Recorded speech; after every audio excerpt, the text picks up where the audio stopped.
Hey, everybody, how does this sound? Try it out. See what you think. The New Braunfels Chiefs. Good? I'm going to move in a little closer. The San Marcos Chiefs. Round Rock Chiefs. Maybe try this. Hutto, Texas. The home of the 3-time Super Bowl champions. What do you think of that? Pretty good? All right. Well, there's a lot here, a lot to unpack.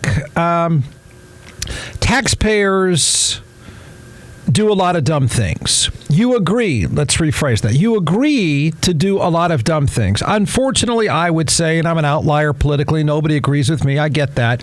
Unfortunately, to me at least, we don't talk about nor debate tax issues much anymore at all. It really doesn't come up much anymore. We sort of live in a world of culture wars, so that's all that's really talked about politically, not your tax dollars.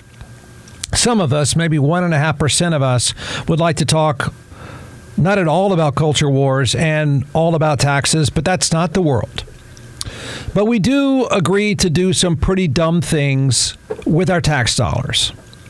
But there is nothing you agree to do that's dumber than building stadiums and arenas for professional sports franchises. That's the dumbest thing the taxpayer does. Arguably dumber than corporate welfare, but it is a form of corporate welfare. It's just the slimiest form of corporate welfare. It's stupid on every level. Okay? There is nothing more out of whack than your money being used, you agreeing to allow your money to be used to build a stadium for a billionaire ownership group. It's completely out of whack. It's dumb because, and please understand this, you get nothing in return. You get nothing in return. Don't ever listen to anyone. There's no data that backs anybody up. And I know we don't live in a world of data. I get it. It's feelings and screaming. But there's no data that backs you up that you get anything in return. There's no jobs, nothing about the economy. It's all bogus. You get nothing in return. And even if you dismiss that, what you end up doing, and think about this formula, how stupid it really is, especially when it involves rich people, you minimize their risk, the owner's risk, and you maximize their reward. You've assumed almost all risk. They get all the reward. If you build a park, for example, right? Park space, at least you can go. If you build a school, you put your money into schools. You're providing skills. Now, you could say maybe minimally, but either way, I mean, it is a return on the investment. The investment is this. You're minimizing your risk by building schools and paying for public education because you're providing skills so the next generation is not a drain on you. That's the financial return on that. Hate it all you want if you want, but there's something there. It's an investment there. You give away your money to a billionaire ownership group, you get zero in return. You just throw it away. Why am I going here? Well, for one, the Super Bowl champs are playing the "we may have to go" card. And whenever a pro franchise these days plays the "we may have to leave" card, guess what city is mentioned right away? Austin. Yep. Get ready for it. It'll be mentioned. You can take and do whatever you want. You know, I guess I wasn't kidding that much when I said, how do you like the New Braunfels Chiefs?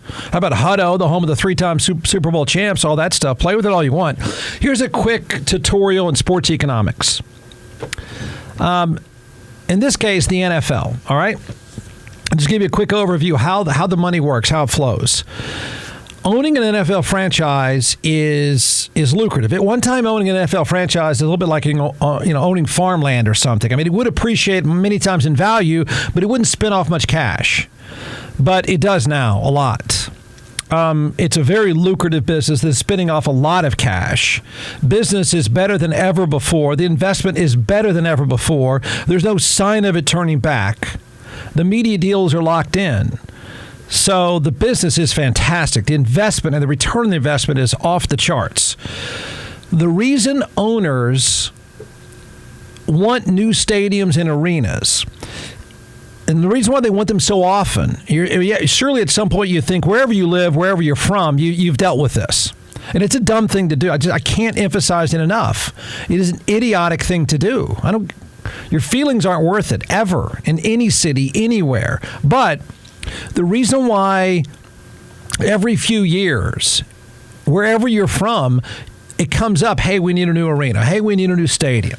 And the reason why they do that is because the revenue goes, when there's a new stadium, think of it as creating new inventory. And that's the money goes straight to the owner's pocket.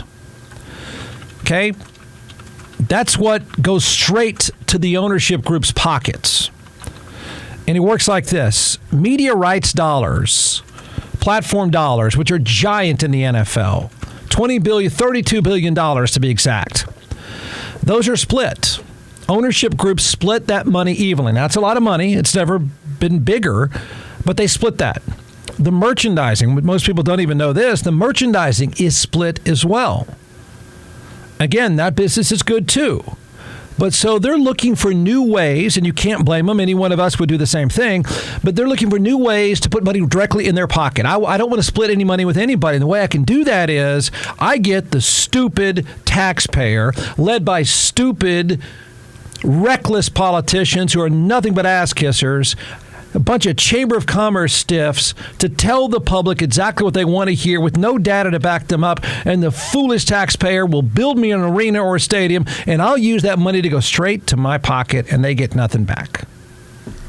That's the way it works. You want to fight about it? Bring it. There's nothing to back up the other side. So they want the money for parking. They want, in particular, they want the money for luxury suite sales, food, alcohol, parking, naming rights. The stuff that goes directly into a local arena or stadium is the money they want every so often. They want a new one because they need more. I need a bigger suites. I need more suites. I need more parking. I need more shiny stuff. And I get somebody to buy it for me, of course I'll do it. That's money directly in my pocket. Okay? That's kind of how that is how it works. So they tell you we need this. Everybody, I don't care where you're from in a major market, you've heard we need this or else. What they're really saying is I need new and better and bigger stuff to sell for me. That's what that means. That's what it's code for. The poor morons in San Antonio do it all the time. They fall for it every single time. They fall for it when there's no team to fill the stadiums. Because the ownership groups will say, we need this to make it work. We need this or else we got to go somewhere else where we'll get it. And what they mean is, I need it because I need more stuff for me to sell so I can make that money. Stadiums don't create jobs. They don't. Think it through. Think it through. What jobs? What are you talking about? 12 weeks out of the year to serve Cokes and beer? It's a part-time job. They don't create jobs. At best, the only way to spin this whole sales pitch about, if you build, we're going to create some stuff. You're not creating anything. Money's not circulating because of somebody serving beer. At best, they might drive, these stadiums and arenas might drive food and beer sales nearby. But even if you say, well, yeah, Jeff, that seems pretty obvious. Okay, taxpayer, you don't get anything back. They don't even give you free beer, do they? You don't have free parking. You get nothing in return. So what? That doesn't benefit you. The taxpayer doesn't get anything in return. Okay. Let's circle it back to Central Texas. Get ready to hear Austin mentioned. I would guess probably the next 3 days, but certainly the next couple of weeks before April 2nd. Last time, now before you laugh this off and say, wait, what? Yeah, it wasn't that long ago that this came out of nowhere when it started to be pretty clear that understand sports economics is really entertainment economics. And there are very few markets in this country with more disposable income, more entertainment dollars being spent than in Austin, Texas. I'm pretty certain it's far more lucrative to run a business in Austin than it is in Kansas City or San Antonio or Buffalo. So it's what every ownership group wants. Wait a minute, I go there, I find somebody to build me a stadium there. They got a bunch of people that have the money to go pay for skyboxes. There's a corporate presence there. They're spending the money there, and there are plenty of people with enough money to buy beer, expensive beer, and parking. So, of course, it's ideal. Absolutely. And I can talk about why it hasn't happened yet, why I don't think it'll happen again, but it's got to be mentioned. So the last time an NFL franchise, in this particular case, which is look, it doesn't matter how bad your team is, you're making a lot of money. It doesn't matter if you put anybody in the stands, you're making a lot of money. It doesn't matter if anybody buys any beer. You're still making a lot of money. Other sports aren't certainly not as lucrative. But last time this came up, the Buffalo Bills franchise, not exactly a market like Austin, I think we can agree. The Buffalo Bills ownership group, out of the blue, I mean, who knew where it was coming from? They wanted a new stadium. And they trotted out, you know what, unfortunately, we're just going to have to leave. People of Buffalo, we got to go. We got to go somewhere where we can get a stadium because blah, blah, blah, blah, blah. And then they floated Austin. Well, Austin is an idea. Now, of course, that was randomly floated. The idea of moving to Austin, your New Braunfels Bills, your San Marcos Bills, your Round Rock Bills, that whole thing. That idea was floated, and nobody knew anything about it. Nobody had heard this. It had not been mentioned, not been kicked around. It was... Even the mayor of Austin said, I have no idea what they're talking about. Now, nobody had idea what was going on, number one, with the Buffalo Bills. Oh, by the way, they got their stadium. Of course they did. Because the taxpayer is foolish. Foolish. It's foolish. I believe it's close to $2 billion. You've completely minimized the risk of the owner. The owner's not going to the bank like you would have to do. No. I found something far better. Oh, you're going to build it for me, and then I'm going to get to make the money. Thank you very much. Well, owner, do we get tickets? No. Do we get beer? Not at all. You get nothing in return. You can buy a ticket if you'd like. So when the Buffalo idea was floated from the ownership group, nobody knew where it was coming from, first of all. Second of all, they were just playing politicians because, look, politicians by nature are sellout scum, in my opinion. Why you believe them, I have no idea. So they were playing the politicians in New York by using Austin as leverage. Now, Austin as leverage works really well. Worked in that case, so don't be surprised when Kansas City says, golly, I mean, we've got family in Texas. Austin would be a great place. I mean, what a market. Yeah, Austin. Kansas City can't compete with Austin. Doesn't have the corporate base, doesn't have anything close to what Austin has. So don't be surprised if Austin is not used as leverage again. Austin was used as leverage that time, even though Austin would have said, whatever, man, we don't care. We're not doing anything for Buffalo. We could care less about the Bills. It didn't matter. It worked. It worked because in many of these cities, Kansas City probably maybe the most likely one off of 2 Super Bowl championships, chasing a third. It matters to them. They're going to freak out when they hear Austin. So don't be shocked if and when it's mentioned again. And here's how it's going to work. This works the same way every time. Just ask somebody from San Antonio that's been dumb enough to fall for this stuff. Yahoo News is reporting it might be an idle threat, but it's a threat nonetheless. If the Chiefs don't get an extension of the sales tax that would finance a renovation of Arrowhead Stadium, they might leave Kansas City. You see where it's going? Chiefs president Mark Donovan. The timing of this is pretty interesting, right? Fresh off a Super Bowl, chasing a third. People are feeling it. Yeah. I'm not that surprised at the timing of this. The Chiefs president is a guy named Mark Donovan. He made it clear, Yahoo reports, if the upcoming public vote fails, the Chiefs could leave. He says it's really simple. These are not new taxes, and you can keep both teams because one of the teams, it's the Chiefs and the Kansas City Royals. The Chiefs have already mobilized, enlisting players and coach Andy Reid to contribute to a video aimed at getting people to approve the tax. What happens if the April 2nd vote fails? The president of the Chiefs says this: I know that for us, the Chiefs, we'd have to look at our options. So you could start the clock on Austin called. No, he didn't. Would those options include leaving Kansas City?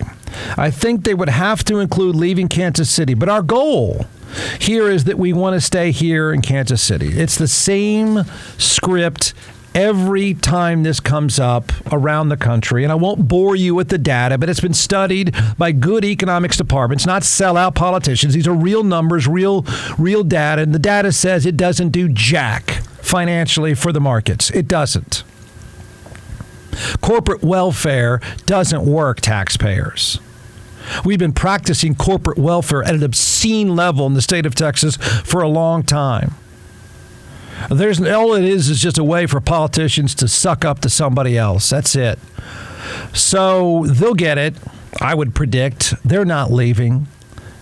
No way. But, I think it's a ridiculous thing to do. I think it's a ridiculous thing to mention. But if I owned an asset like that, any one of us would probably do the same. And we would look around and say, look, why would we run the risk? Why would we go and spend the money? Why would we get a bank loan if those morons out there will pay for it? Let's just get them to do it. So they're going to try. And I suspect they'll be successful. They were successful in Buffalo. I don't know what else is going on in Buffalo. Not much, probably. But I got to believe there's something far more important to the taxpayer, the safety of the taxpayer, the educational level of the taxpayer, than buying an ownership group at $2 billion stadium.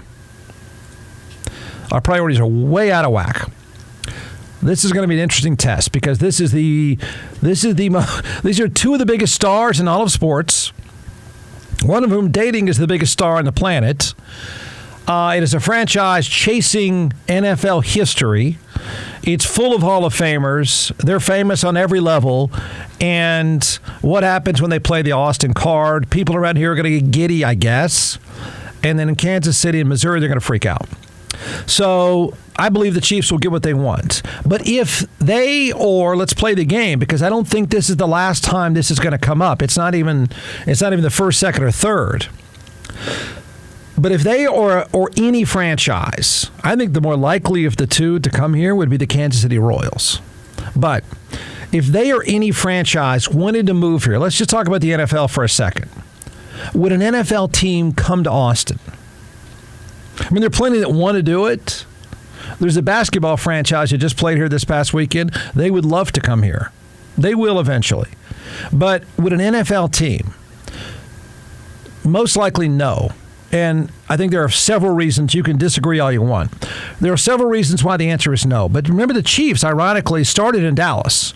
But let's just say this thing, all of a sudden, I don't know, let's just pretend wishful thinking that taxpayers care about taxes and not culture wars. So let's just, for wishful thinking, say there's pushback in Missouri. I doubt it, but let's just pretend that the taxpayers say, man, screw off. We got bigger issues here. Go finance the thing yourself. We've been filling that stadium for decades. You do it, man. You fix it. It's your problem, not ours. What if they did that? What if there was a politician? I know that doesn't exist. I know it doesn't. But a politician even said, a popular politician in Missouri, I assume one with an R next to their name, said, no, man, we can't do that. Look, we don't want you guys to leave. We love your team. We can't do that. We got other stuff we got to spend our money on. Let's say that happened. Out of the blue, all of a sudden, there was a conscience.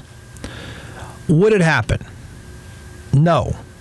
I'm changing a little bit on this. Reason number one, it wouldn't happen here. I don't care if it's New Braunfels, because I don't believe, well, I'll tell you the reason why Austin will not be a NFL city. But let's talk about the suburbs. Could we get the New Braunfels Chiefs? Could we get the Round Rock Chiefs, the Hutto Chiefs, whatever it would be? Seguin Chiefs. There you go. That'd be cool. Number one, Jerry Jones would push back. There was a time when the Buffalo thing was floated, I said, there is no way Jerry Jones lets this happen. Over his dead body, an NFL franchise is 180 miles south of Dallas. No way, no how. I'm backing off a little bit. Not just because he's old and not that far from death, but he'll push back, and he's one of the three most powerful people in all of football, which means he's among the most powerful cartel in the world, football owners. He'll push back. And if he pushes back, it doesn't happen. I don't know that I believe anymore that he goes to the mat and says, you do this, Commissioner, it's your head. You do this, other owners, you approve this, and it's your ass. I'm not sure he goes that far anymore, but I think there's enough pushback there. Number one, he stops it in its tracks. Number two, the Texans will push back too. Now, the business is so good. Here's why I'm sort of saying, I don't know if they'd fight to the end over this. If Kansas City really wanted to be in Austin, the Chiefs wanted to be in New Braunfels, and they just kept pushing it, I don't know that I buy anymore that the Texans and the Cowboys would go to the mat and go to war over this, because I just think the money is too big and too good that the argument could be made, man, more money in Austin, another lucrative market, not Kansas City, not Buffalo, not some of these blue-collar cities that are struggling to make it. If you go to the gold mine that is Austin, Texas, it's good for all of us. I could see a case being made. So I'm not quite sure they would fight to the end. They wouldn't like it on the front end, but if they were convinced they could make more money, the Texans and the Cowboys, because it's such a good market, then they would probably back off. But there's issues 1 and 2 to get through. 1, Jerry Jones. 2, the Texans. 3, the taxpayer of Austin will not do this. And I'm proud of that. Not everything we do here is that great, but no way. We don't need it. Don't care. Austin's one of the few places where it'd be, meh, whatever, got better stuff to do. The taxpayer, the city of Austin, no way. Even if it's the Chiefs, I would fight with you and say no way. No way. I think there'd be a bigger push by the Republicans at the state level than there would the politicians in Austin. I don't see Austin going for it. I don't think Austin taxpayers need it, care about it. Doesn't move the needle. Now, I do think there's a possibility in the suburbs. And that's where this would go. That's where it's going to be sold. That's where they're going to try to convince people, is in between San Antonio and Austin. An NFL stadium that serves San Antonio and Austin, that might fly. Those taxpayers, I'm not proud of this, and I don't think you should be proud of this either, I think would be dumb enough to go for it. I think you would have this statewide pitch that you would say, well, we're going to combine them. We're going to combine Austin and San Antonio. And my gosh, look at these giant markets. These cities are growing together, so it makes sense anyway. I do think there would be taxpayers receptive to that. I think there would be plenty of politicians receptive to that. I do think it's a possibility. I do. I don't think it's a tough sales pitch. I think that would happen, actually. I don't know the exact spot. Somewhere along beautiful I-35, I'm sure. But, yeah, I think that pitch works. Those taxpayers might do it. City of Austin, you will not see a stadium downtown. You will not see a stadium anywhere in the city of Austin. Those taxpayers will not. You get outside, the further you get outside, I think the more likely it would be that it might happen someday. Do I think the Chiefs ultimately move here? I don't. Do I think it's going to be mentioned? I do. Do I think increasingly, whether it's a Major League Baseball franchise or an NBA franchise, i.e. the one down the road, maybe an NFL franchise, do I think increasingly this area is mentioned? Absolutely. Yeah. It'll happen one day. The suburbs will be home of fill-in-the-blank Major League franchise in addition to Austin FC in the very near future. I just think in this case, the Chiefs are going to use Austin as leverage to get what they want, which will be another stupid example of the taxpayer caving.